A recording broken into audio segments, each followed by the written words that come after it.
महाशिवरात्रि के दिन भगवान शिव की पूजा की जाती है। भगवान शिव के अनेक रूप हैं। कोई उन्हें भोलेनाथ कहता है तो कोई महादेव, कोई महेश कहता है तो कोई शिव। लेकिन इन सभी रूपों में एक चीज़ समान रहती है, वो है शिव की तीसरी आँख। जी हाँ, हम सभी ने शिव की तीसरी आँख के बारे में कई कथाएं सुनी होंगी, लेकिन फिर भी एक रहस्य सा लगता है। तो चलिए आपको बताते हैं महादेव की तीसरी आँख का रहस्य क्या है। भगवान शिव की तीसरी आंख के संदर्भ में कई सारी कथाओं का वर्णन किया गया है। ऐसी ही एक कहानी है कामदेव की। एक बार दक्ष प्रजापति ने भव्य हवन का आयोजन किया और उस हवन में माता सती और भगवान शिव को भी आमंत्रित किया गया। लेकिन वहां पर शिव के साथ हुए अपमान को माता सती सहन न कर सकी और उन्होंने आत्मदाह कर लिया। इस घटना के चलते भोलेनाथ इतने टूट गए कि वो वर्षों तक घोर तपस्या में लीन रहे। कहा जाता है कि समय के साथ माता सती का हिमालय की पुत्री के रूप में पुनः जन्म हुआ, लेकिन भगवान शिव अपने ध्यान में इतने लीन थे कि उन्हें किसी बात का एहसास नहीं हुआ।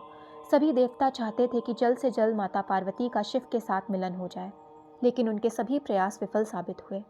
फिर अंत में उन्होंने स्वयं भगवान कामदेव को मदद के लिए बुलाया।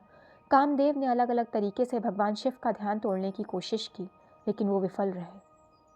इसके बाद कामदेव ने एक आम के पेड़ के पीछे से पुष्प बाण चलाया, जो सीधे शिव के हृदय में जाकर लगा और उनका ध्यान भंग हो गया। अपने ध्यान के भंग होने से महाकाल इतने क्रोधित हो गए कि उन्होंने अपने तीसरे नेत्र से कामदेव को भस्म कर दिया। अब देवताओं को इस बात की संतुष्टि थी कि भोलेनाथ का ध्यान समाप्त हो गया, लेकिन इस बात का दुख भी था कि कामदेव को अपना जीवन बलिदान करना पड़ा। जब कामदेव की पत्नी ने शिव से गुहार लगाई कि उनके पति को फिर से जीवित किया जाए, तब भगवान ने कहा कि द्वापर युग में कामदेव भगवान कृष्ण के पुत्र के रूप में फिर से जन्म लेंगे। एक अन्य कथा के अनुसार जब भगवान शिव अपने ध्यान में मग्न थे, तब माता पार्वती ने अपनी दोनों हथेलियों से उनकी आंखों को ढक दिया। इसके चलते पूरी दुनिया में अंधकार छा गया। कहा जाता है कि उस समय महादेव ने अपनी तीसरी आंख से इतना प्रकाश प्रज्वलित किया कि पूरी धरती जलने लगी। तब माता पार्वती ने तुरंत अपनी हथेलियां हटा ली और सब सामान्य हो गया। इस कथा से ये भी पता चलता है कि भगवान शिव की एक आंख सूर्य के समान तो दूसरी चंद्र के समान है। ऐसी भी मान्यता है कि भगवान शिव की ये तीसरी आंख उनकी दिव्य दृष्टि है। इस दिव्य दृष्टि से कुछ भी छिपा नहीं रह सकता। भोलेनाथ की तीसरी आंख ज्ञान चक्षु के समान है, जिससे उन्हें आत्मज्ञान की अनुभूति होती है। इस तीसरी आंख से वो तीनों लोकों की गतिविधियों पर नजर रखते हैं। शिव की तीसरी आंख उन्हें हर चीज की असीम गहराइयों में जाने के लिए सहायक बन जाती है।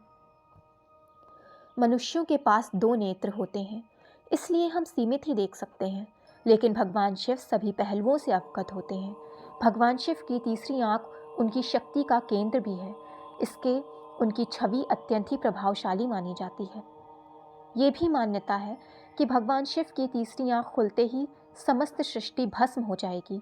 दूसरे शब्दों में, महादेव के क्रोध के सामने किसी की नहीं चल सकती और सब कुछ भस्म हो सकता है।